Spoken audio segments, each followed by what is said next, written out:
I'm Kristen Rogers Anderson. And I'm her brother, Will Rogers. We never believed in ghost adventures until we came face to face with it. So we set out on a quest to capture what this series captured on a podcast. The two of us will watch every documentary, episode, and special ever produced by Zak Bagans and his crew of paranormal investigators. Raw. Extreme. We're Guides to the Unknown. And these are our Ghost Adventures adventures.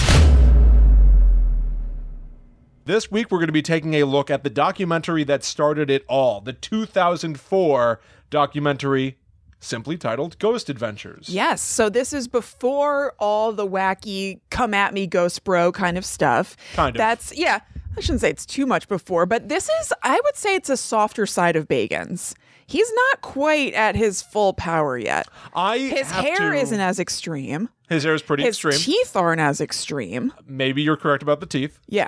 He's easing his way in. He says a couple of things in this where I was like, "Whoa!" I have to tell you, I would say it's not as constantly aggressive. Within the first 10 minutes, I got everything that I was looking for. It was a heavy dose of Bagans' attitude all over the place. A lot of tood, quite frankly. A lot of toot on this dude, but I would say not to the extent that we see it today. Maybe. It's debatable. We'll see him grow and change and evolve. Yes, as we all do. But suffice it to say, this is an introduction not only for us to the world of ghost adventures. We have had fleeting interactions with the show. Yes. Kristen and I host a podcast called Guide to the Unknown, where we've talked about the paranormal and haunted houses and mythology and folklore for years. Yep. And so Guide to the Unknown has covered ghost adventures several times, but we've never really examined it as closely as we intend to on this podcast. Yeah, really put it under a microscope. Yes.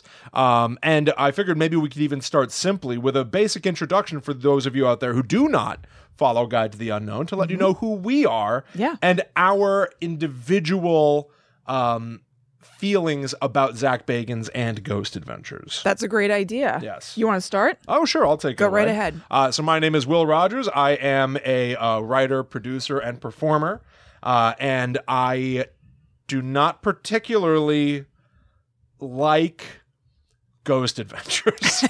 Is that not great to say on the... No, I think that's fair to say. I think you have to be honest. You honestly like it enough to want to do a show about it. Yes. So there's something there. It's complicated. I don't like it, but I do enjoy it. Yes, that's a distinction I think is important. And by the way, I think a lot of people feel that way about it. I would guess the majority feel that way about it. Is it a guilty pleasure? I mean, not to be annoying, like I don't believe in guilty pleasures.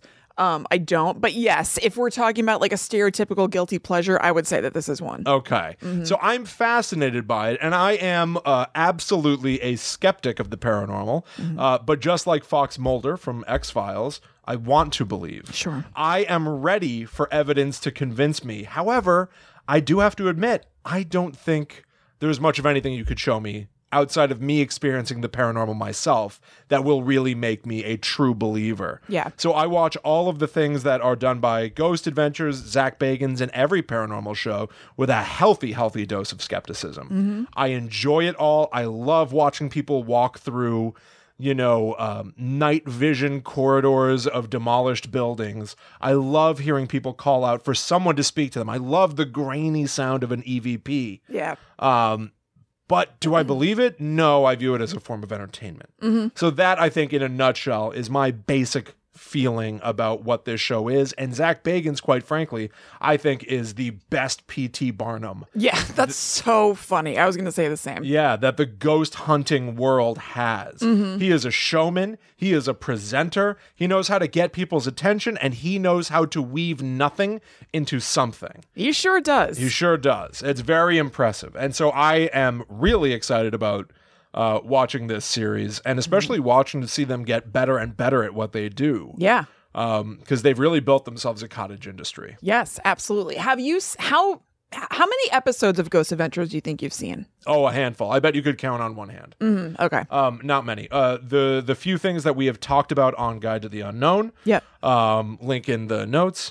We've talked about stuff like the documentary Demon House that he did. Quite frankly, I had a healthy amount of deja vu watching this documentary that started it all. Right. Because I think that for some reason, you and I watched bits and pieces of We this. did. We watched Demon House for my birthday this year. Rewatched it, actually. Right. I just wanted something that was going to make me feel good as I cruised into 36. And then when it was over, we went looking on YouTube for clips from the first documentary or the whole documentary, we were hoping. Is that what we did? Yes. I was trying to place why we had watched this, but it was just for fun. Yeah, it was just for fun. I think we were trying to see if we could find the whole documentary, which we obviously ended up finding. Right. And we didn't find it that day, but we found some clips from it, so we watched those. Oh, okay. That makes a lot of sense. Yeah.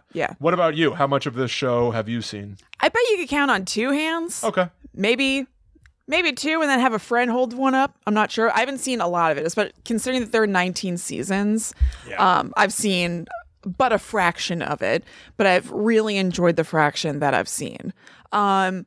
A lot of it is a ditto to what you were saying. I think that he's a big showman, but at the same time, I do think he believes. I just think that he doesn't mind weaving something out of nothing and playing it up and pretending there's a ghost there when there isn't there. I think he must have a fundamental interest and belief in this, because from what I understand, and through watching this documentary, he didn't spring up out of nowhere and just become like Ghost Adventure Zak guy. Right. It seems like he was a paranormal investigator with a team of people, so he must have an underlying belief and interest. That is something that I really want to do an investigation of myself as we continue going. Yeah, like his deal. Yeah, who is he and where did he come from? I mean, the only thing I really know about him pre-Ghost Adventure stuff is that clip of him on, what is it, The Price is Right? Wheel of Fortune. Wheel of Fortune. Yeah.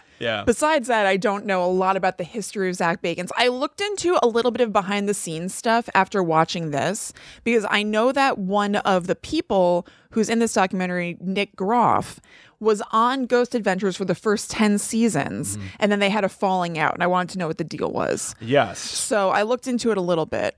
But beyond that, history-wise, I do believe in the paranormal and everything, but I would say I'm a thoughtful believer or something, or a skeptical believer. I definitely don't just believe everything, and I wouldn't be able to believe anything I see also without experiencing it, because you just never know.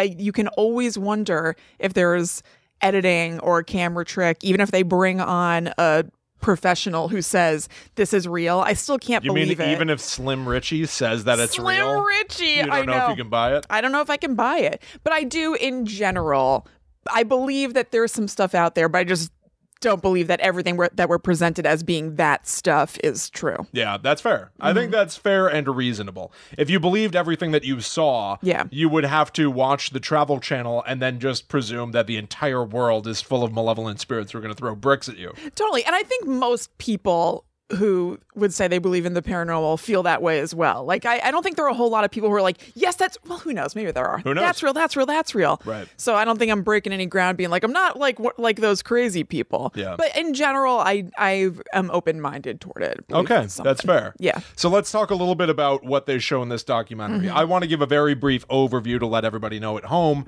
what happens in this documentary that then inspired the Travel Channel series. I'm not going to go too in-depth for this quick summary. You should all go out and watch this documentary.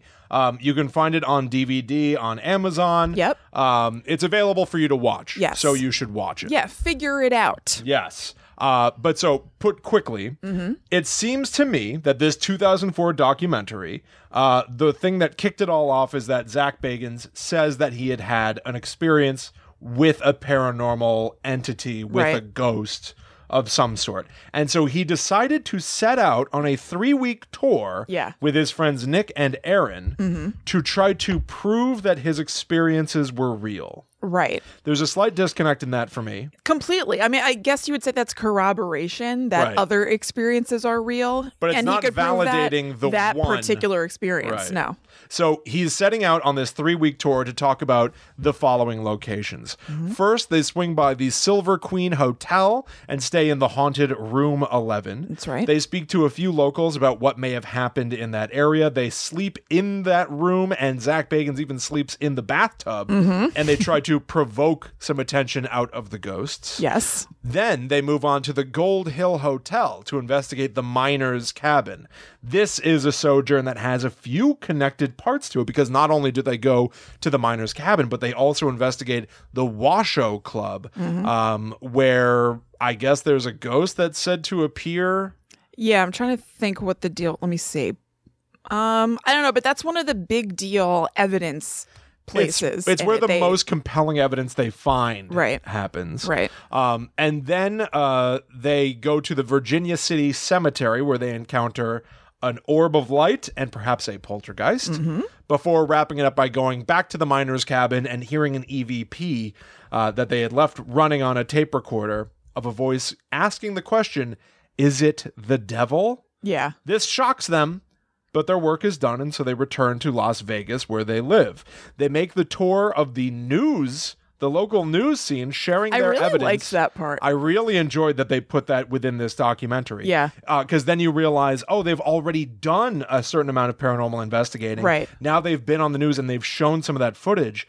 And it is the notoriety of displaying the apparition that they caught on film that then gains them access to the final location where they will spend essentially half this documentary. Oh, yeah. They are invited to the Goldfield Hotel, where they wander the halls. They do a lockdown where they spend the night alone inside the hotel. They deal with a former caretaker of the hotel who seemingly gets possessed briefly at one point. Yep. And then ultimately they are run from the hotel kicking and screaming because, as I sort of alluded to earlier, a ghost throws a brick at them. Right, and they go ape. Yes. And the entire documentary wraps up with a few people doing their own individual, a news team doing their own investigation of that very hotel. I loved that part too. Seemingly corroborating the evidence gathered by Zach, Aaron, and Nick. That's right. And then this whole thing cliffhangers into... Well, the Travel Channel is eventually going to pick these guys up to continue their work as a series. That's right. So, Kristen, right off the bat, I was amazed that the first thing that we hear in this documentary is Zak Bagans quoting Ralph Waldo Emerson. I know. For a lengthy segment. He goes for it. Saying, quote, "It is the secret of the world that all things subsist and do not die, but retire a little from sight and afterwards return again. Nothing is dead. People feign themselves dead and endure mock funerals and mournful obituaries. And there they stand, looking out the window, sound and well in some new disguise. This secret must be told to the world, and they must tell it, because they're not dead. They know this. And I'll prove it." Now, I'm not sure where that quote ends and becomes Zak Bagans talking, but it certainly feels like Zak Bagans is just saying, I'm going to prove it. It definitely does. Like, did Ralph Waldo Emerson set out to prove this? I'm not sure, but you're right. It seems like at some point they may bleed together. And they never say where where that line of demarcation is. Right. I also would like to say that the echo on his voice in a lot of the intro is very funny, and they do that throughout the documentary with the... them talking over things. It's very dramatic. Yes, it's very conspicuous. And I'm charmed kind of by the title cards, the captions. Like, they look a little crappy and DIY. Like, they shake a little bit. They're not in the center. Like, they look a little thrown on. I'm sure they were just doing their best. And I like what I'm seeing here. I really enjoy the production value of this documentary. Yes, there's really dramatic music. Throughout, like goofily dramatic. Yes, some of it's way over the top, but I honestly, I'm kind of impressed because this is an indie film. Yeah. This is an indie documentary made in 2004, seemingly made by 3 people. I think so. And it's very guerrilla. It's very run and gun. Right. There are aspects of it that feel like the Blair Witch Project. I could see why this became at the time kind of like, I was going to say a notorious thing. I don't know that this was like a cult thing where people are like, check out Ghost Adventures. For all I know it was, I don't know. But I can see why this would lead to them eventually in 2008 getting a TV show. It's a wonderful demo reel. Yeah, it totally is. It's really good sizzle. Yes. It's really fun to watch. Yeah. The energy is fun.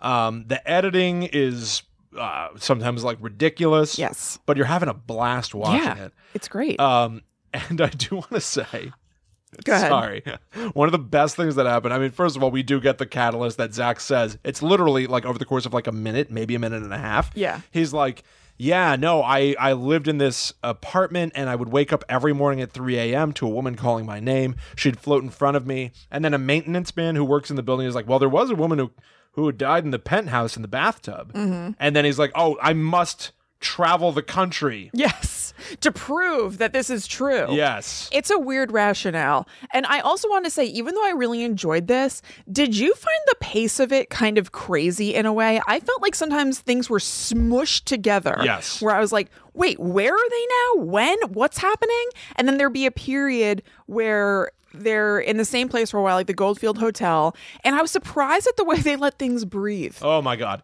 There are Especially at the Goldfield Hotel, because sometimes it's like bam, bam, bam, bam, bam. And at the Goldfield Hotel, there were spaces of nothing happening that they showed that would, I have not seen since I saw these clips happen on the show Ghost Adventures. Because in Ghost Adventures, it's action, action, action. I feel rage, my back hurts, whatever. Right. It's not long periods of them just walking down a hall without any sound. And I felt like it vacillated between those two speeds within the documentary. Sometimes they'd be going nuts, and then there are a couple minutes where nothing's happening. I do think it's weird, especially like the way that I think now of this documentary, having seen it and having written out notes, is that it's like half of the documentary is them jumping between a bunch of locations, and then the second half of the documentary is just the Goldfield Hotel, and they slow way down. Yeah, it's really weird. It's like they learn a lesson for who they want to be in the second half, that in the first half they just had to cram a bunch of things together. And it's strange that they kind of kept it that way. Like once it was time for editing and everything, it's just, the pace is really weird. Oh, it's messy as hell. There are times where I was just like, where am I? Yeah. What's happening? But still fun. Some of the best stuff, and I think like is exemplified of what you're saying in this, anytime that they involve an outsider, it goes one of two ways: ultimate believer, or they're kind of pissing Zach off. Zach is talking crap about almost everybody they meet. He's like, we ran into this very strange guy in the cemetery. And at one point, he said that they met some Goldfield locals who frightened us more than what we were hunting for. Yes. He's talking crap about everybody. And they're showing a guy when he says that who has long hair and a headband, who's breathing heavily and looking down. So at first you're like, okay, I guess this is somebody who's going to talk and be like a weirdo who's scary. And he starts talking. He sounds totally lucid and fine. Yes, he sounds totally lucid and fine. And like Zach goes like, the weird way he's behaving, he seemed fine, was belied by, whatever. Right. But it all starts right off the bat. The first like 5-10 minutes of this thing are jam-packed. They do. Yeah, the beginning is jamming. They have one of the most shocking edits I have ever seen in anything ever. When they go to their first location, which is the Silver Queen Hotel, they're going to stay in room 11. The voiceover says, our first stop was the Silver Queen Hotel, haunted by a prostitute who killed herself in room 11. And then you hear a woman go, hi, my name is Darlene. Yeah, you're like, is that the woman who killed herself in room 11? How'd they get her? The ghost? That's a really crisp EVP. Through like the Crispy language. Cleary. It's incredible. Through like the language of editing, they're saying that Darlene is, quote, the prostitute who killed herself in room 11. Allie and I watched that, laughed. We rewound that part like 5 or 6 times. Darlene is a star. Darlene is incredible. By the way, the side players in this are primo. I'm really big on Zach Darlene. hates them all. He hates all of them. I'm big on Darlene, Virginia, and Red. Virginia is terrific. She really is. Yes. But you're absolutely right. That thing with Darlene was like, and he expresses a lot of frustration toward her. For, I guess, kind of like overplaying maybe the haunting of the ghost in room 11 on the phone. And then when he gets there, she's like, yeah, people haven't really reported anything too aggressive or something like that. And he's like, I got all the way here. They have like an aside with him, like Jim talking to the camera on The Office. Yeah. Where he's whispering into his lapel mic and he's going like, I'm just starting to get really like fed up with her. I'm like really pissed off with her because like over the phone she said the ghost is really aggressive, but now she's trying to say the ghost is friendly. Like this is just not what she told us. Yeah. And I was thinking, well, she runs a business. Yeah. Is there any chance that she regrets having told you over the phone something that could damage her business? No, those bowler hats with flowers on them aren't going to pay for themselves that she was wearing. She needs people coming to this hotel. Allie pointed out too that she's talking into like a karaoke microphone. It's like everything that part is like felt particularly kind of DIY. It was it's so charming. There's absolutely. There's I say that as a boon. Yes, there's a real attitude of like if it works, it's not stupid. Totally. In this documentary that I really, frankly, respect. I do too. And then Zach and his crew go up to room 11, where we get. Now listen, I don't know if we're getting to it yet. I don't really know how our format's going to play it on this show over the course of time. Yeah, but. Within the first 5 minutes, I've already got my play of the game. Oh, yeah. And I've already got my top Bagans quote. Same. Are they the same thing? They're the same thing. Me too. Really? Yeah. The bathtub? Yeah. Oh, my God. It's incredible. It was crazy. So, supposedly, at the Gold Hill Hotel, there is a sex worker who killed herself in the bathtub. We see sort of secret footage taken of Darlene, the woman that runs the business, sort of miming slicing your wrists. So now we have Zak Bagans, who's in room 11. He gets in the tub, and I cannot possibly do this justice. No way. Enough. There's no way possible. Everybody must watch this documentary for this clip. It definitely happens within the first 5-10 minutes. Here is what Bagans says. Bagans, put some respect on his last name. I'm sorry. I'm sorry about that. He goes, come and get me, ghost. Look at me. I'm slitting my wrist just like you did. Ha ha ha. He says that he's like, ha ha ha, ha ha ha. Like he says the ha is so weird. It's worth just going and finding that. I really think now one of the few things that I know about Bagans, which we didn't even mention at the top, is that I feel like most shows prior to this, when they're talking about ghosts or if it's somebody who's a medium and they're contacting the dead, height of respect. Yes. Right? Yes. Is anyone here? Would anybody like to speak to us? Can you contact us, please? We're not here to bother you. Bagans takes the opposite approach. He's there to provoke. Absolutely. That's how you get a reaction. He wants to rile up. Yes. And the way that, man, think about the story that we're talking about. We're talking about, a sex worker from, hundreds of years ago or something. Yeah, I have no idea when. Who took her own life in the tub. Right, you're going to joke about that? Yeah. Do you and be mean? Yeah. Can you give this lady a break? She had a hard time. But no, the quote is, come and get me, ghost. Look at me. I'm slitting my wrist just like you did. Ha ha. Yeah. Ha ha ha. I don't think I've heard or seen him do something quite so egregious since on the show or anything. That's my God, man. It's up there for me. From the provocation angle, it's unrivaled. Yes. From the outlandish dude bro. Oh, no, side, but as far as it's up there with him being at the Velisca axe murder house saying, push that axe into my face, bro. 1,000,000%. I mean, purely being mean to a ghost to get a reaction. It's crazy. It's the meanest. It's crazy. It's the meanest. So that is my Bagans move of the game and Bagans' best quote. I mean, same. That's also what I have. I do have an additional Bagans quote. You do? Yes, I do. How do you want to, I don't know. How do you want to structure this stuff? As I said it, I kind of regret it. I wish I had saved it for the end. I know. I think we should save that stuff for the end in general. Okay, then Yeah.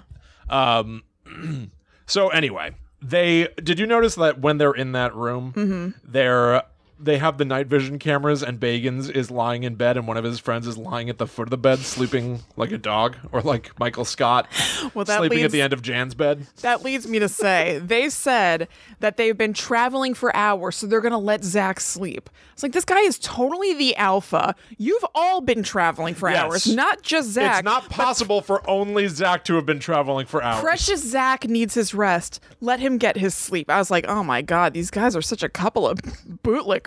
It's amazing. Well, I guess he's paying them, right? I assume they're his bros. They're definitely his bros. But he's also Aaron paying seem them, very presumably. close. I guess. I mean, something I'm curious about? I'm just curious about, and not even like a gross or bitter way, the financials of Zak Bagans. I'm curious about. Right. Just his financial situation, not numbers or anything. Like, how does this guy, I understand how he'd be rich now because he has Ghost Adventures and everything. It's understandable. But how did he start the haunted museum and everything. Did that, and how does he have he seems like he has so much money. He buys the craziest stuff for like high amounts. So is this somebody who made investments that did well, and that was seed money for this project? Like, it's just interesting to me how he's able to do all this. I have a theory. Okay. One, we know from that Wheel of Fortune clip that he saved up money from DJing weddings and teaching people the chicken dance. Forgot about that. You're right. We do know that. Zak Bagans, before he was a dark boy on Travel Channel hunting ghosts. He was a blondie DJ. He did the chicken dance on Wheel of Fortune for Pat I'd love to see that. Anyway. I mean, I would love to see him doing it at a wedding. That's probably how he funded this documentary, primarily chicken dance. Mostly chicken dance. Selling chicken CDs. Dances are more lucrative than you might think. And teaching the CD. Yeah. So then he's got this documentary, which evolves into the show. Mm-hmm. The show, from doing a little research, evolved into several spin-offs that didn't take hold. Yes. I watched one of them for the Robert the Doll episode of Guides to the Unknown. It was called Deadly Possessions, I think, or something. Yes. Yeah, he's had a lot of TV. There was a Ghost Adventures reality show. Really? A reality game show that happened early on that did not take hold. It did one season. Did you find out what happens in that? No, because I figured I want to put together a full timeline of everything Bagans has ever touched. Holy crap. Yeah. So I think that he has had a number of projects, and I don't think that he even opened the Paranormal Museum until just a few years ago. Right. So it's maybe relatively new. So so I guess he's just made a buttload of money from, and we know he's good at saving since he saved from the chicken dance. Yes, exactly. So maybe he was just wise with his money to that point, and now he has a lot of income to buy haunted chairs and stuff. He's nothing if not wise. Yeah, he is he's very empathic. He's very in touch with his feelings. Yes. You're right. He is wise. If they say that wisdom is the intersection of emotion and logic coming together, he's a wise man. There's a lot of emotion in there. Yeah. He feels a lot. And if logic could have to do with saving, being smart with your money, those two things come together. He's wise. Yeah, he is wise. Yeah. The way that they leave room 11 is anticlimactic, to say the least. Right. They claim that they see an apparition beginning to form, and they show footage of it. Just, it's and again, this is something that I genuinely enjoy. It's very grainy night cam footage, so you're almost seeing each individual pixel that's on screen as these, browns and greens congeal into other shapes. You can never really tell what you're looking at. Right. So they claim that they can start to see some sort of a vapor begin to form in the room. And that is really the best that they find at this particular hotel, at the Silver Queen Hotel, before they move on to the miner's cabin. Right. Do you have anything else to say about the Silver Queen Hotel? No, you got it. So at the miner's cabin, they really just do an initial stop by where they just get in, get settled. It's confusing. It's very confusing. This whole documentary is a little bouncy and all over the place. Yeah. When they come back to him, like, that was the place they were before? It's weird. It is weird. But here's what happens. They go to the miners' cabin where they say locals talk about the miners continuing their work. This was sleeping quarters for the miners when they would have been working. They leave a tape recorder running so that they can hopefully catch EVPs.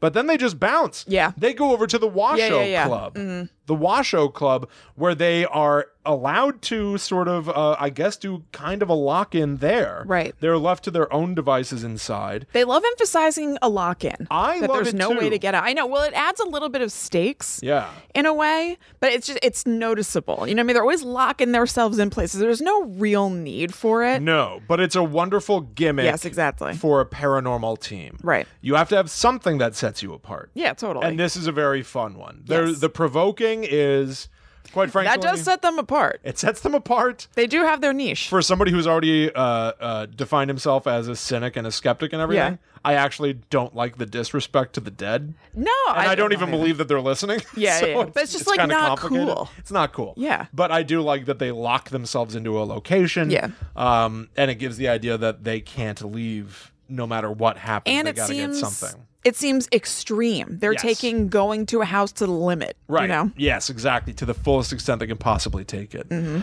So here's where we get, to me, if I have to call something compelling evidence in here, this is it. Yeah. The apparition that walks through the room where Nick is doing his investigations. Yeah. We see Nick in night vision camera. It's almost like a security camera. Right. He's walking around doing his thing. He walks in front of a window, obstructing, obviously, what's behind him in the window because he's a real human being. Right. There's a light behind him in the window. So when he walks by it kind of blinks out, not actually, but you don't see it for a second. And then it comes back into focus when he walks past it. Yes, because you cannot see through humans. Right.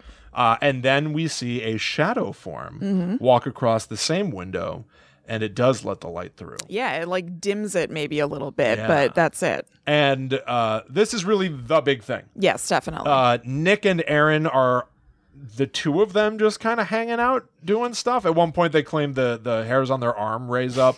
Yeah, and they say... oh, you know what? Later, it's actually Aaron and Zach later. The hands Aaron on their arms stand up. So they're like, that must be the ghost passing through me. Like, that's the proof. That's probably the same ghost. Yeah, right. Okay. Why? It almost feels like they just want to be part of definitely what Nick was in the room for. Right. But so this is going to become the footage that they sort of tour around with and end up on local news in Vegas. Thoughts? You know, I mean, just what we said in the beginning. Like, it does look like something, but I don't know that they didn't do something to that tape to make it look that way. So I see what they're showing me, but I don't necessarily believe it.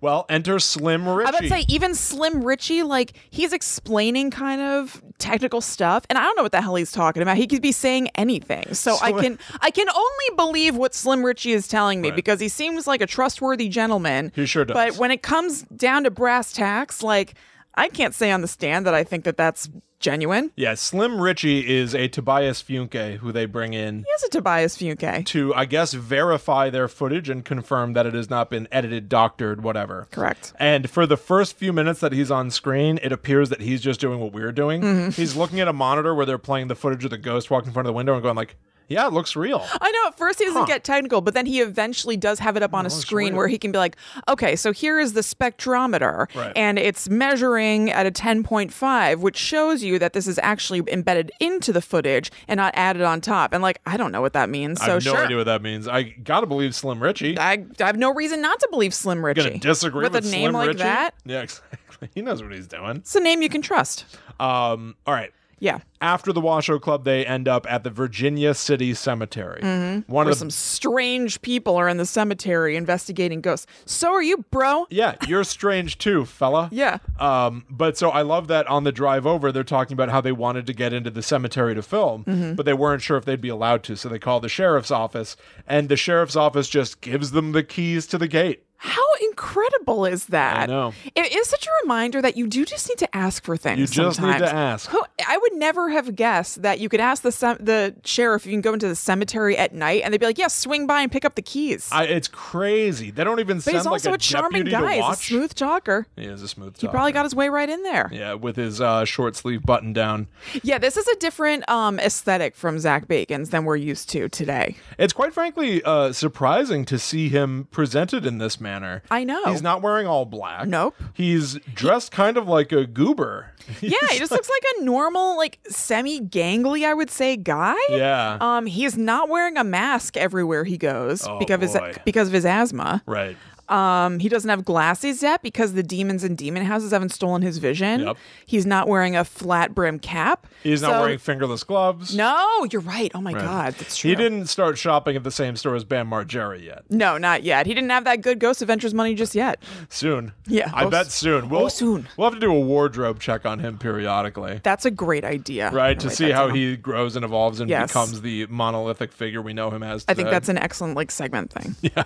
Truly. All right. Okay. So they run into a weird psychic who tells them the story that in this cemetery, in the Virginia City Cemetery, there was an undertaker who would lure people into a vault and gas them. Right. Which is a wonderfully spooky story. Yes, definitely. And they show like old style newspaper imagery of like an undertaker clad all in black, carting around coffins. Like the vibe that they're striking in this is very appealing to me. And then they see a ball of light in the distance. Right. I instantly clocked this thing as a will-o'-the-wisp. Yeah. We've talked about Will-o'-the-Wisps on Guide to the Unknown. It doesn't quite match the setting they're in. They're in like the Nevada desert. Right, exactly. Yeah, but so... It's not a swampy bog. Yeah, Will-o'-the-Wisps are like created by bog gas and stuff. But there's another kind of gas. Quite frankly, this orb seems to be doing what Will-o'-the-Wisps do. Right. It lures them to a location. They try to find that ball of light, so they start walking toward it. And what do they find? Yeah, a guy. Right? Is that when they find the guy? What do they find? There's a guy, I guess, a bunch of people underground. They find graves. Oh. They found like a few graves that were like set aside from everything else. I was thinking it was when they found the strange person. Oh, hello. Never mind. You found me. You followed my ball. Congratulations. Did my ball of light bring you to me? Good job. All right, good. All right, they found graves. They found some graves. But so they're like investigating now around these graves, and at a certain point they're just sitting on the ground. And Zak Bagans is trying to provoke them. Yeah. And so he's saying, what year did you die? He says it like that. He puts like emphasis on the word die, like almost as if to remind them you are dead. Yeah. What year did you die? I have a quote here from him. It's a little incomplete because I had a typo and I'm not sure what I said, but I wrote down, there are lights over this grave. I'm going to provoke it.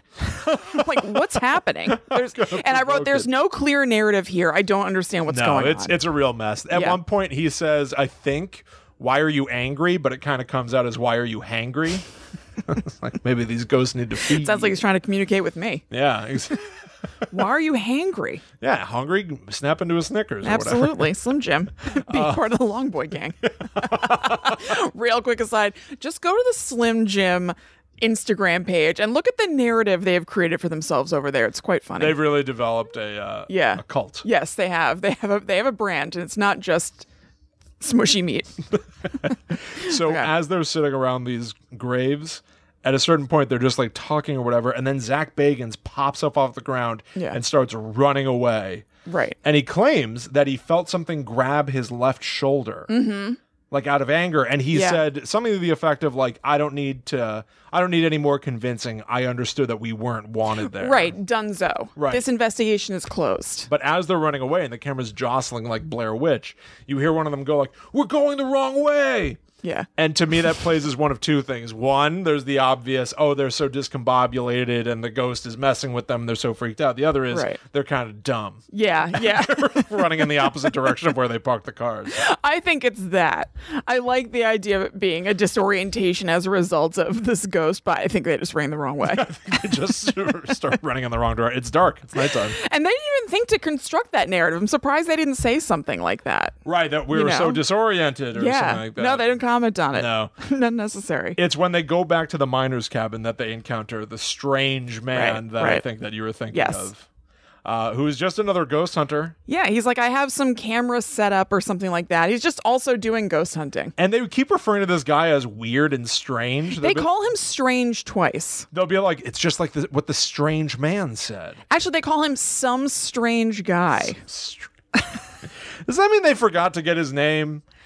Maybe, or he didn't want it for a release or something. His face is on camera. It's just, yeah, that's true. It's just very dismissive. Some strange guy. Is it to make sure that we seem like we're better? Yeah, we're experts, but there's some weirdo who's also in the cemetery. We're legit, but there's also some strange guy who's trying to get the same ghost footage as us. Right, exactly. But whatever. When they go back to the cabin, is that when they use the Ouija board?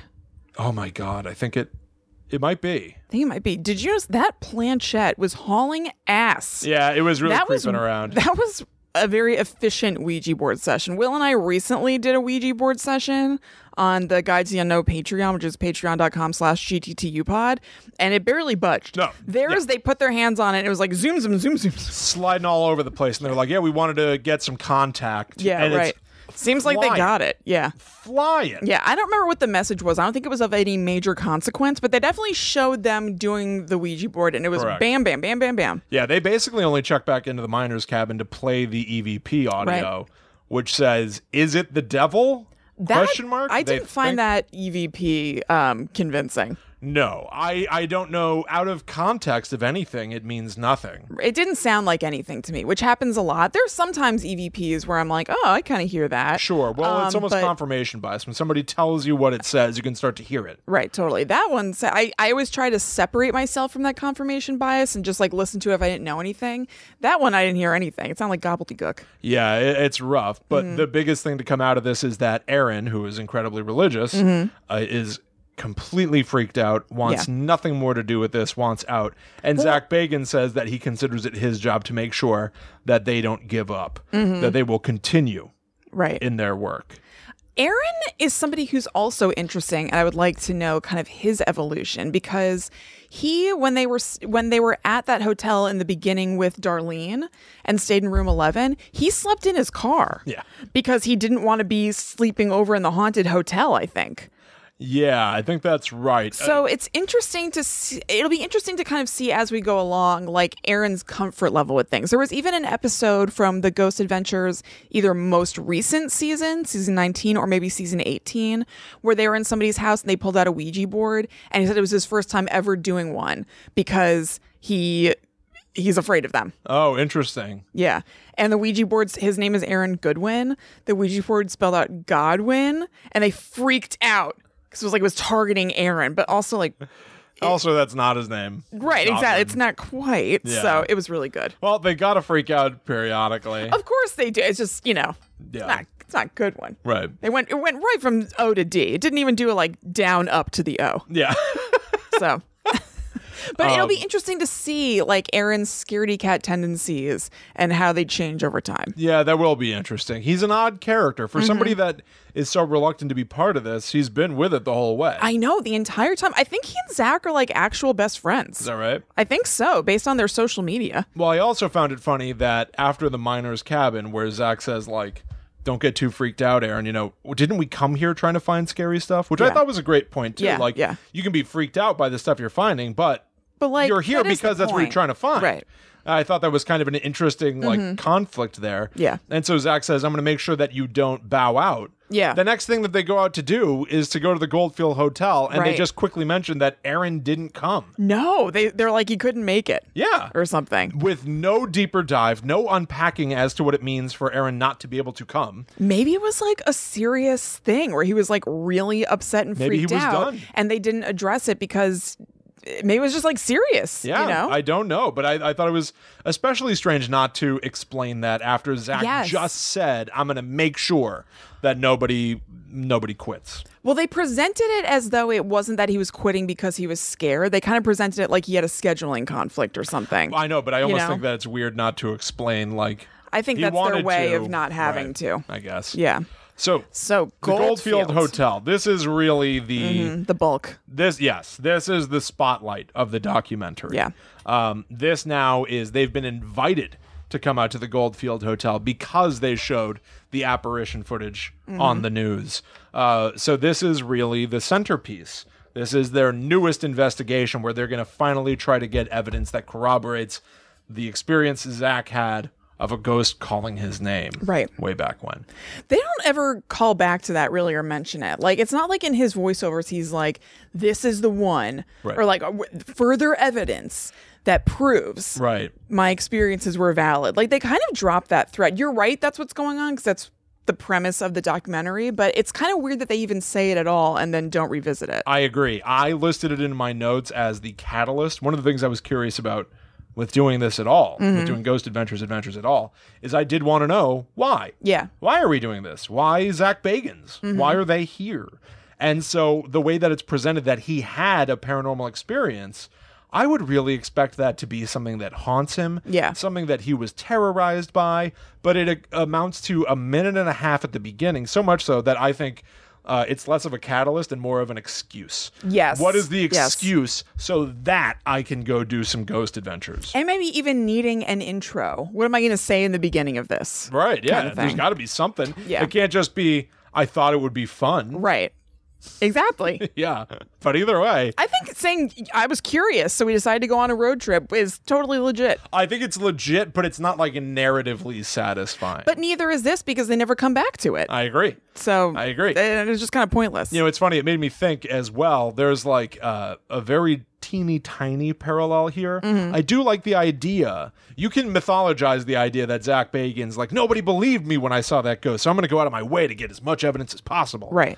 That's also what's supposed to be the goal of the Ghostbusters 2016. Yeah. You know, Kristen Wiig supposedly believed in ghosts before, and everybody thinks she's an idiot, and they call her Ghost Girl, and they make fun of her. Right. But now she's going to finally prove that this actually happened to her. You're right. And in Ghostbusters 2016, they have an episode of a Ghost Bros type show on, where it's reality show, and these paranormal investigators are going to go find ghosts. And the 2016 Ghostbusters are like, that's lame, turn that off. Yeah. And I don't know. I think of that movie as like, boy, how interesting would it be if they had really dug deeper into everybody makes fun of me, but I did experience something terrifying. Yeah. And we are the truth and the Ghost Bros are a lie. Like, I wish that movie was Ghostbusters versus Ghost Adventures to some degree. Yeah. Yeah, I can see that. Yeah, that's really neither here nor there. Yeah. No, it's ghosty. It's ghosty. It works. It's ghosty. So yes, let's talk about Goldfield. Hell yeah. And let's talk about some more odd people. That's right. Because we're going to meet Red, and we're going to meet, more importantly, we're going to meet Virginia. Very importantly, Virginia. I love her. So she said that she was the longtime caretaker of the hotel, but it's been closed the entire time that she's had any contact with it. It's been closed since like the Civil War or something crazy. What? Civil War? I thought they said something along the lines of like, it hasn't had any customers since World War II. Okay, maybe World War II. Civil War? Oh my God. That would be quite old. Yes. Yeah. World War II. World War II. But so she seems to like love the place. She lives right nearby to it. Yeah. And has for all this time. She's almost Frank from the beginning of Harry Potter and the Goblet of Fire, living next to the old Riddle that's true. mansion. That's true. She's just the caretaker, even she's though its it's steward.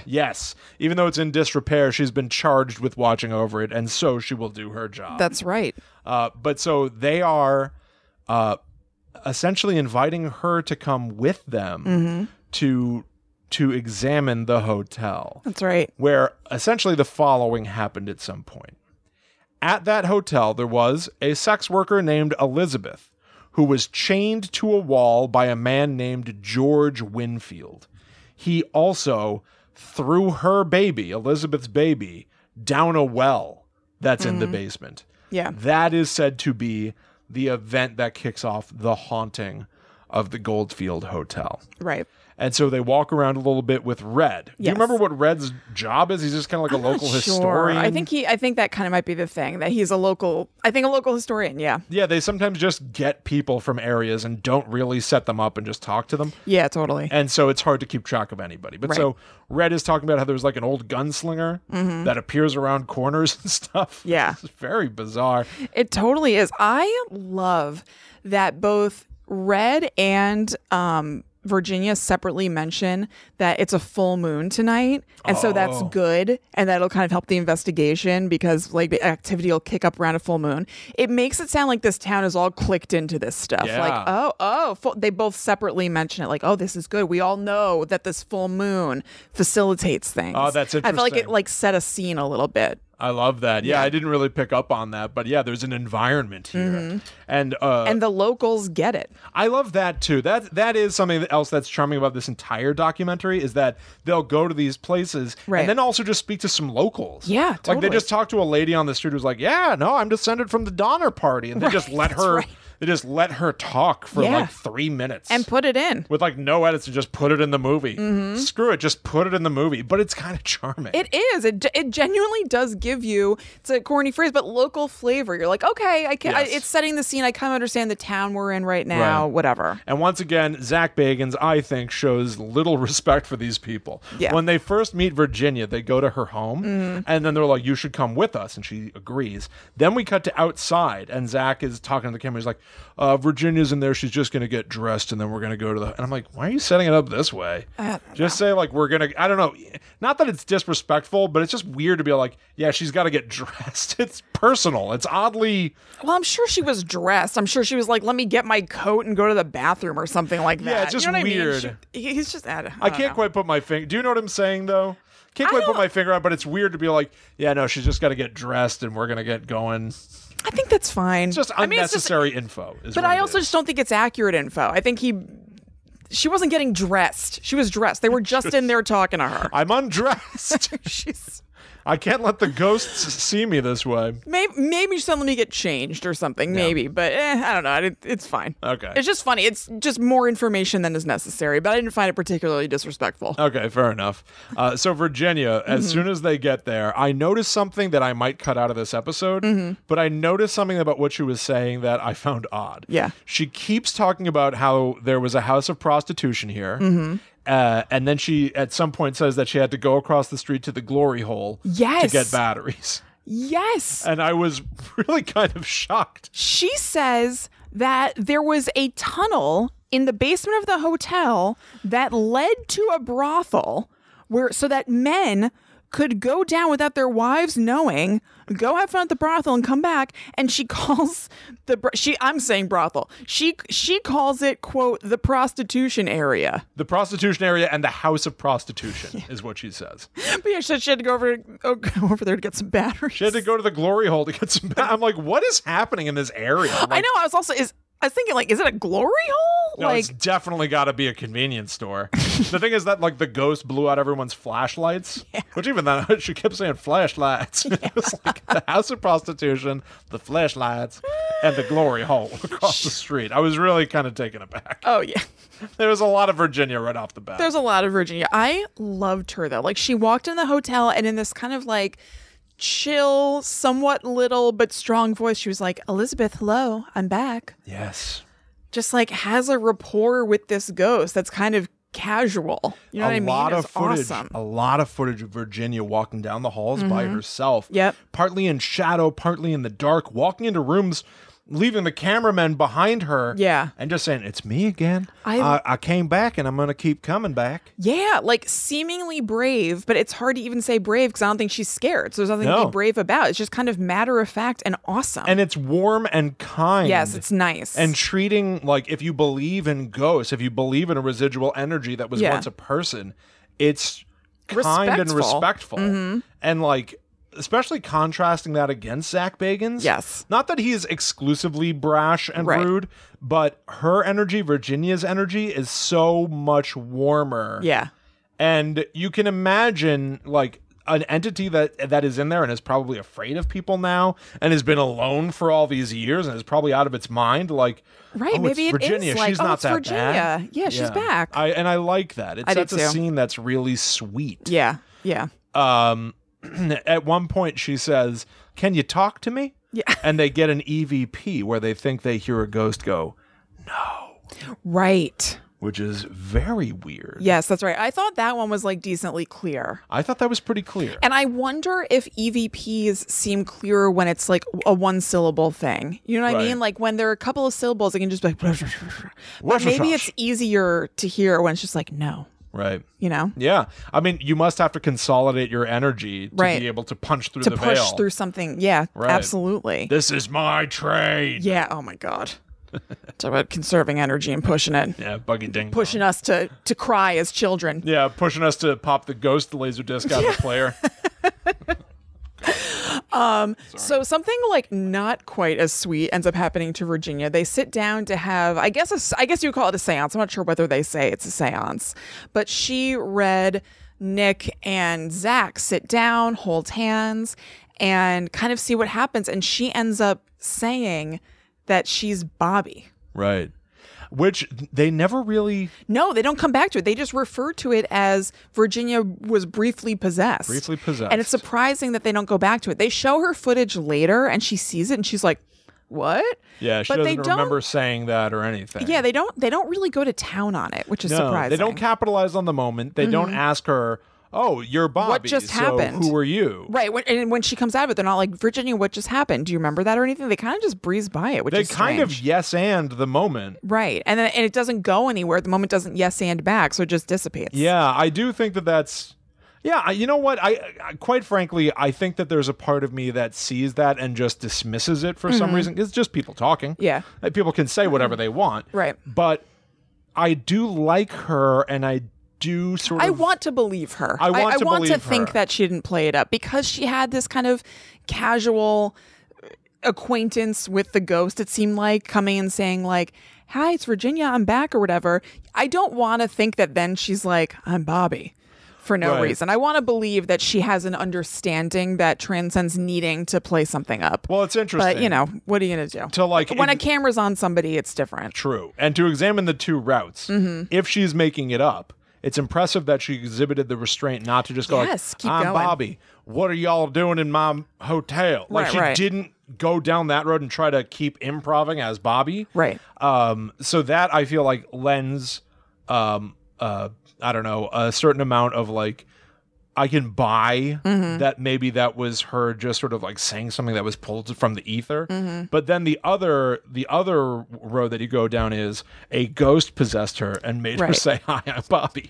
Right. So which do you believe, that she exhibited restraint or a ghost was talking through her? If I had to guess, I would say she exhibited restraint. I would think that she maybe went down a little road and then was like, oh, I don't know if I want to back. keep with this. I don't know. There was a little bit Maybe of like, maybe that's a thought that popped into her head. Maybe she thought the name Bobby, which would be not insignificant potentially, Sure. and decided to say it and just left it there. Almost like- and then when confronted with it, was like, oh, I don't remember that right, yeah, true. because it's weird. There was a little bit to her that was a little like woo magic. There was a moment where they film her and Red extending their fingertips to each other.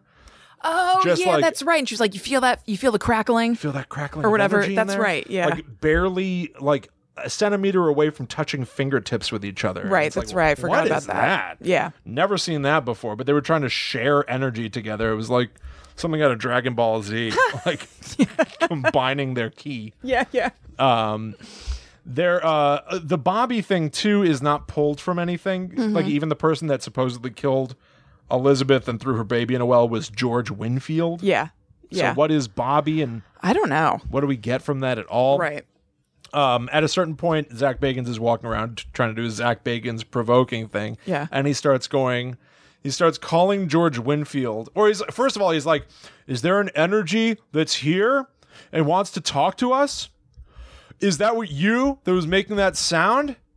Or George Winfield, was it you coward? Yep. You bastard. He starts calling out the ghost of George Winfield. I have the quote. Or is that you, George Winfield, you coward? You're the evil one who haunts this place, but you're not going to scare us, you evil bastard. Evil bastard. It's incredible. And then at one point he says, make another noise. We want to hear you. That's what I thought. You're a coward. Quick question. Yeah. Now that we're starting at the very beginning, and this had not occurred to me before, will we ever see this tactic work once? Because I think they'll say that it worked. Do you think so? Because I just What realized. tactic? You mean like talking crap to the ghost? Yeah, smack talking to a banshee. Of course, they're gonna be like after Zach, whatever. When There are they was going to a do it? spike in EVP activity. Because they don't do it in this documentary, and he goes like, "Yeah, come get me, ghost. I'm slitting Yeah. my wrist just like you." He does that stuff all the Nothing time happens. to date. No, I know, but I'm gonna make the argument. I think that there's a significant chance that we can do an eventual tally and say what percentage of the time they say this does anything. Yeah. Because I think it's a signature move of his. Yeah, to speak definitely. truth to power. Yeah. Within the confines of the safety of yelling at nothing, Right. yelling at the idea of a Sure. ghost. And the amount of times that they'll be like, as soon as I yelled at the ghost, the EVP is spiked. Yeah. I want to see how frequently they claim that something came out of Zak Bagans smack talking a demon. Yeah. Because so far in this movie alone, 0 for 0. Yeah, absolutely. He yells at ghosts and nothing happens. Yes. Except I kind of giggle and, Yeah, it's and immediately enjoyable. write it down because I enjoy it. Now, that smack talking is contrasted by the dead air I was referring to before. There are also some stretches where they're just walking, being like, okay, what do you see over there? Much more quiet time in this than any of the other segments or in the show Ghost Adventures. Do you enjoy that? No, fine. Really? I actually like the sort of ambiance that's built in those quiet moments and the sense of tension that it creates. You know, I guess it's hard for me to feel that tension and everything because it's really hard for me to take him seriously.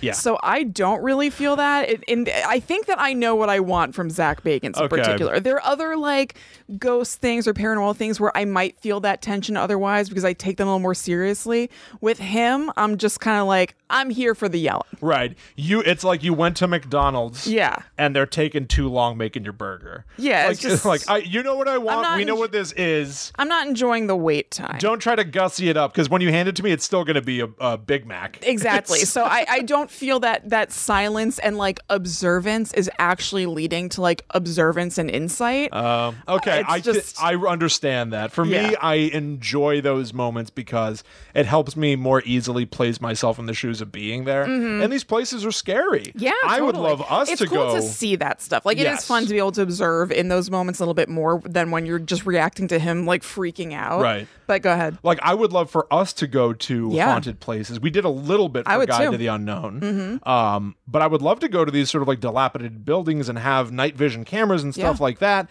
But we don't really do stuff like that. And the moments where they just have the hosts of this documentary walking down a long hallway, they're really fun for me. I feel like it's engaging, and I feel like I do look at the grainy, low res night vision footage, and I do want to see something come out of it. Yeah, absolutely.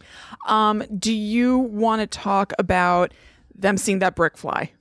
Absolutely. Are you ready? Yeah, I'm ready. I'm ready. This is really the thing that causes them to leave. Again, a 0 to 60 moment. They're quiet, kind of. I didn't understand what happened at all at first, and I couldn't tell whether I was supposed to know and I missed something, like I blinked, and I don't think so. I think we don't find out, and then they kind of track back.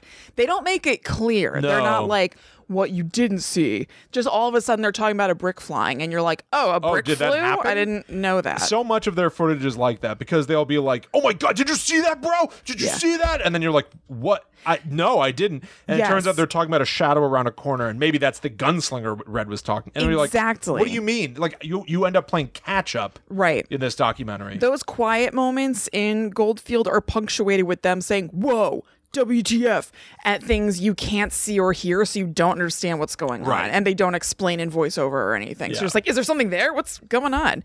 So weird. So what do you... I would also like to mention, so they're just investigating whatever. Then all of a sudden, because we don't know a brick flew yet in the real time of watching the documentary, all hell breaks loose. They start running. They start freaking out. They get separated somehow. So Zach is like, Nick, where are you? Right. And whatever. Again, Blair Witch Project. Yes, I wrote that down. Very Blair Witch Project. Absolutely. At that moment, I just turned to Allie and I was like, this is where they just emulate. They need an end to their documentary. Yeah, there has to be a crescendo. Yes, and so they'll just do the Blair Witch Project. And quite frankly, it's exactly that. It's effective. Oh, totally. It was fun. It was great. I loved it. You can hear somebody's voice picking up on somebody else's microphone like from far away. Yeah. The camera's just shaking. You just see like stone walls and stuff. You don't really know what the hell you're looking at. Right. Blair Witch did it better, of course. But it's super fun. But it's very fun. Right. I like the detail that they jumped from the fire escape to get out of the building. Right.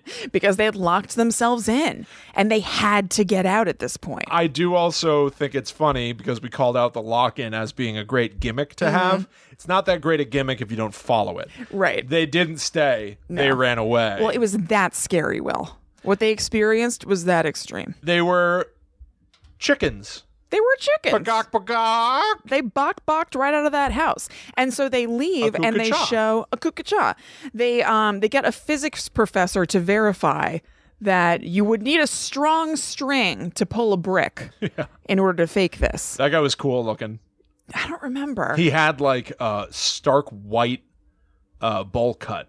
He had like a platinum bowl cut. Yeah, that's right. He was a cool looking dude. He was a cool dude. Yeah. But he just verifies that, like, to fake it, if it were a real brick Right. is the thing. Right. That you would need a pretty strong string or rope.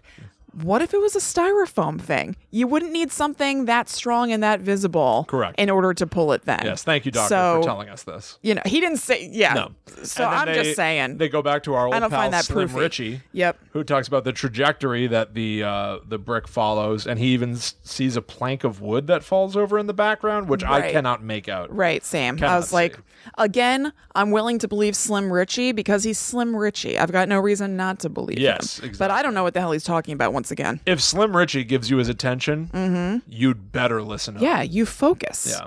And then I really like that they went to Virginia's house to show her back all the footage and what they found. That was a really nice ending. I loved it. I did loved too. it. I love Virginia as this sort of, it's real life, but as this sort of character that loves this She's stuff. invested. She loves this stuff. She loves that building, it seems like. So it seems like they almost did it as like a courtesy to Elizabeth. Like she would want to know this stuff. So let's go back and show You mean Elizabeth. to Virginia? To Virginia. Yeah, she's it's interesting. She's almost the only person that Zak Bagans shows like respect to.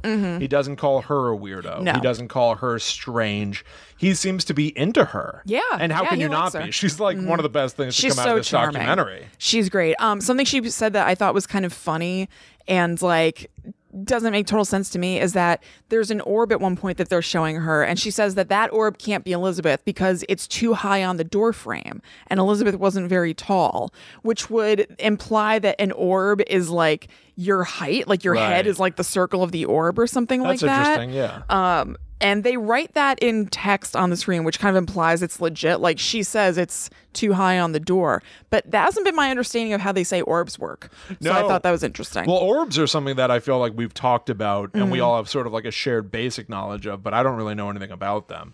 I've heard I think people say that. I mean, I think most people now think that they're not Dust. mostly not anything, that they're Right. dust or light flare or whatever. But like the idea in general about orbs as a paranormal thing is I think just kind of condensed energy or something. yeah, something like that that. becomes That would be a visible good somehow. thing to really Yeah, I don't really sink know. into on Guide to the Unknown. Yeah, you're right. I do know that there is a man named Sargel18 who claims to have discovered orbs, so he could be a Yes. good resource. That's right.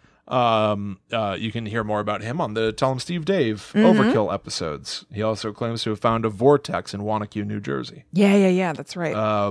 which is very interesting. It is One of the other interesting. things that Virginia says when watching the footage is that the room where Elizabeth had been chained to a radiator Mm-hmm. or whatever, she says that Zach clearly made some sort of a contact with Elizabeth in there, and that Elizabeth was obviously right. interested in Zach. At one point, they show an orb that almost moves down his forearm. I know that I kind of liked. That I liked. And Yeah. Zach claims that he had felt cold at Right. that moment. And what Virginia says back to him after reviewing some of that footage, she says, "You should sleep in that room." It seems like she wanted to make contact. Yeah. And I found that, honestly, like, that's a directive that I really wish he had immediately Yeah, jumped done. on. Like, Virginia came out with that almost like it was a total no-brainer. Right. Pounce on that moment of inspiration and see where it leads you. Yeah, totally. Even if it leads you nowhere, what do you have to lose? Right. Yeah, I wonder. I was so intrigued by that Yeah. idea, and I don't know where it came from. Were you intrigued by the fact that she said at one point she was in the house with an officer of the law who pulled his gun on an apparition? Yeah. Yeah. Because I was. Get down, ghost. Put your hands up. It was something so solid and real seeming that a cop pulled a gun on it. Because he thought it was a burglar. Right. I love that idea, too. I You do never really too. think about burglars. No, I know. It's about time. I also really liked that they showed a member of the local Chamber of Commerce Yeah. who came over. It was just kind of like, it was sweet and again, like world buildy, but like, why? For the purposes of like making a documentary, Yeah, I know. this guy's bringing nothing to the table. I'm sure he's a lovely guy, but it was just kind of like, what? Okay, this guy's here now who we've never seen before. It was probably so much fun to be a member of that community. Absolutely. time. Because it doesn't seem, who knows, we saw almost none of it, but like, it probably doesn't get a whole lot of media attention and everything. So how awesome. I know. And then I love that there was basically an epilogue I know. to the documentary that they showed. Me too. I thought it was news over crew. because Zak Bagans is, giving his spiel about how he will continue to try to find evidence, but he thinks he found something good. Yeah. They show him walking down a dirt road and he fades into nothingness, Right. almost like a ghost. Yes. He turns transparent, which was a wonderful way for it to end. But then they go to this news footage that picks up where Zak Bagans' work left off. So they go back into that hotel and do an investigation. They show that it's pretty quick. It's not a super long thing that they dwell on, but they show both the news people in a regular broadcast where they're talking to the camera and then cutting to them, that news crew investigating the house, kind of like shots of them freaking out, feeling like they heard something, saw something. It's so fun. And they capture some EVPs that I thought sounded pretty legit. They were the clearest EVPs I've ever heard. I know. So if we're to believe that they're real, they're very convincing EVPs. I could make out everything without confirmation bias, I think, playing too much into it. Yeah, the subtitles didn't have to help us. No, they were. One of the EVPs says, "Thank you, but we've done it." Yes. When they're asking for the ghost to talk to them. That's right. And then they reference Zak Bagans' experience of having the brick thrown at him when one of the ghosts says on an EVP, "Didn't mean to hurt anyone." Right. So was Super the clear. ghost just trying to scare Zak Bagans out of their world? Right. Didn't mean to hurt anyone when I threw that brick, or what? Or maybe it's they want to show that they're present. Because think if you were a ghost or something and people are like, show yourselves, whatever. You're like, oh, how can I do this? Ugh, I'll throw something. Right. So maybe it seems scary, but they're actually just like, oh, I just need to find a way. That's what you wanted. I don't know. I just want to find a way to show you that I'm here. I Yeah. I think didn't mean to hurt interesting. anybody. But I love this as a mechanism of a little epilogue that shows that Zak Bagans' work was worth it. The world took notice. It did. It stood up. They will now reference this brick throwing incident as being part of the lore of the Goldfield Hotel. Yeah, that's right. There's a little bit of a win that Zak Bagans' research is known. And I like the news stuff, both them showing them, Zach, Nick, and Aaron going on to news stations to show the apparition. That and them showing this news broadcast epilogue at the end, it kind of breaks the fourth wall in a weird way. Because in documentaries, it's usually the documentarians and you, and that's the relationship. It's kind of cool to see outside of that. Yes. I enjoyed that. Yeah, I enjoyed it a lot. Yeah. And it gave a level of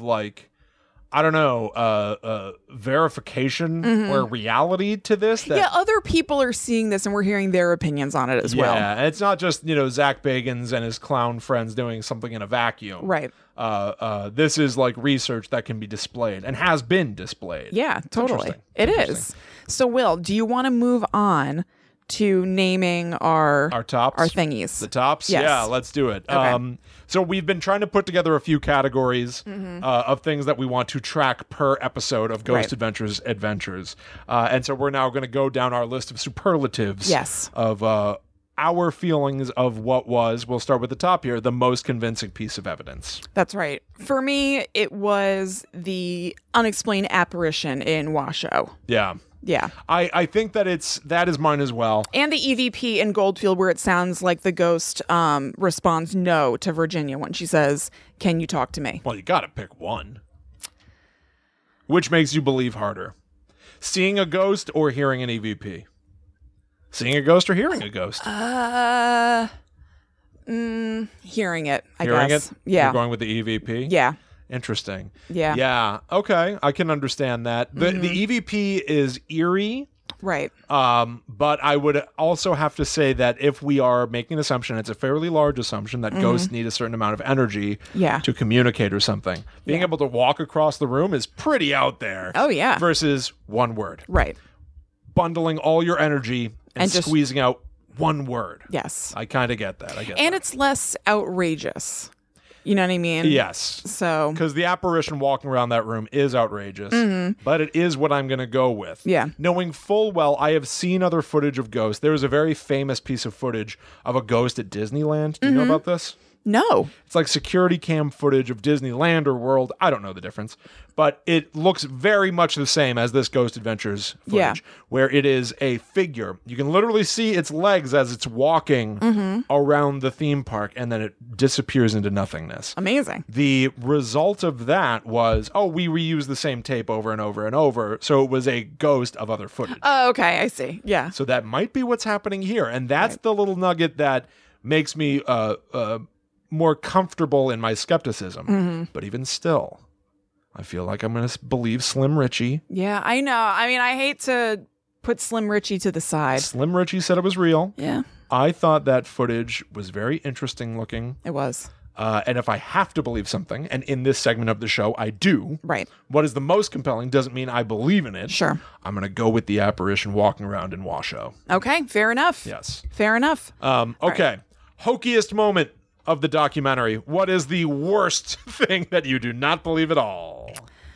I think them, not worse because I enjoyed it, but the part we were just talking about at the end of Goldfield, where they are screaming bloody murder, practically crying. Zach's like, Nick, where are you? And you can't even tell what the hell's happening. Yeah. It's so dramatic. And I really enjoyed it, but it's the hokiest to me. The hokiest move of the game? Yep. I'm going to go with the cemetery when Zak Bagans claims that a ghost grabbed his left shoulder. Fair. They rewind the footage and they slow-mo it down. His shoulder does not move an inch. I know. I was like, what are you showing me? As his voiceover goes, I felt a ghost grab my shoulder. Right. And then he just pops up on the ground, runs away, and goes, I think we're running the wrong way. Yeah. That's got to be the hokiest movie for me, dog. All right. Now, the Bagans move of the game. Yes. What he did, that was like, that's a good move, Zach. That's my Bagans. That's stuff. I have calling a ghost a coward repeatedly. I think that's very funny. It's very funny. It's very funny to scream, you're a coward and a bastard. Yeah, yeah. So that's yours? Yes. Because I gotta go with, it's so hard for this to be topped, Zak Bagans in a bathtub provoking a ghost that had killed itself. Absolutely. Saying literally, and now this will bleed into my next superlative, the best Bagans quote of the episode, in this case, documentary. Mine is too, so just go for it. It's Come and get me, ghost. Look at me. I'm slicing my wrist just like you did. Ha ha. Amazing. Incredible. What a, out the gate. Yep. Bam. A Bagans blast within off. The first 10 to 15. Hitting us with that good. Yeah. Letting us know what we're in for like seasons of this thing. Blessing. Oh, incredible. So here's a weird one. Yeah. We can't really blast this one off, but they're worth noting. Kristen and I want to, over the course of time, count all the times that Zak Bagans is very in tune with his own body and emotions. Yes. The little bit that we have seen about Ghost Adventures in the past, Zak Bagans appears to frequently say, I'm feeling aggression. Just a very... I feel rage. Yes. And that's a therapeutic technique, is not being like, I'm angry. It's I feel angry. You're not the anger. Right. You're just noticing that removed from it. And I find it interesting that he always phrases it that way. He's like, I feel whatever. I feel this. I feel that. It's very healthy. It's healthy. And to notify everyone around him. Right. If I exhibit aggression. Yes. It's not part of me and I'm aware of that and I'll have to apologize for it, but it's happening to Correct. me. I feel aggression. So that phrase does not happen yet, no. But we do have a few proto versions of the phrase. Aaron, I will say he expresses his frustration toward Darlene. He says, I'm very frustrated with Darlene. Yes. So he does identify. He's very in tune with himself. He is, and he expresses it. Yes. Aaron at one point explains to Zach that he feels like he encountered a ghost and that my body kind of froze in a way, but I could still move. Okay. Which is, I think, pretty close. Yeah, not bad. Functionally means nothing. That's fine, though. Yeah. And then worth pointing out. Zach, when talking about the ghost grabbing his shoulder in the cemetery, says, I was surprised and I felt stunned.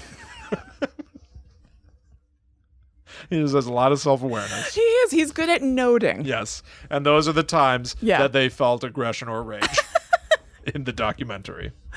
That's amazing. So any final thoughts about our first foray into Ghost Adventures with the documentary that started this little universe? I really enjoyed it, but I will also say it really wet my whistle to get to the show. I know. We're really, this is the pilot episode. Right. But it's also the, we're not fully launched yet. No. We're not really in the good stuff, but we had to begin at the beginning. It's our pilot and kind of their pilot. Absolutely. So it kind of is perfect. Yes, exactly. So that's if I liked it, but I was like, I want to get to the structure we're used to. Yes. Yeah. What about you? I'm very excited to see their formulas begin to get locked into place. Exactly. I'm anticipating some messiness from the beginning of season 1. Yeah. I think it'd be hard to get something right out the gate that is already like such a pristine rinse repeat structure. Yes. But man, I thought that this was far more fun than I expected it to be. Yeah. Certainly in the first 5 minutes when the editing told me that they were going to talk to a prostitute ghost who then goes, "Hi, Quote, I'm Darlene." Unquote. Yeah. That really was so good. It was really incredible, and I really enjoyed myself watching this documentary. It's truly incredible work. Well, thank you guys for joining us. Like I said, you can find the documentary online. Just give it a Goog, and you can find some ways to watch it. Give it a Goog. You can get the DVD on Amazon as well. Right. And if you'd like more of us, please follow at GTTUpod on Twitter, Facebook, and Instagram. You can also join our secret society, our private group, by going to facebook.com/groups/GTTUpod. You can also find us at patreon.com/GTTUpod, where we have bonus content that goes up definitely monthly on the 15th. We always have a bonus episode of Guides to the Unknown, and we sprinkle some other things throughout the month as well. If this is your gateway to what we're doing, you should go listen to Guide to the Unknown, which comes out every Friday. Kristen and I are 100-something episodes deep in examining horror, folklore, spooky movies, monsters, everything from The Boogeyman to The Conjuring. Yeah. So go check out Guide to the Unknown wherever you're listening to this very show. And speaking of this very show, we're just getting off the ground, so please consider leaving us a 5-star review on Apple Podcasts and telling your friends about Ghost Adventures Adventures. We want to make sure that we have as many people in for the ride as possible. You can also follow us online if you'd like. That's right. I'm at Chillin' Kristen on Instagram and Twitter. And I am the Myth Traveler. So we will be back next time to talk about episode 1 of the Travel Channel show, because our work is far from done. We're merely at the beginning of our Ghost Adventures. Goodbye. Goodbye.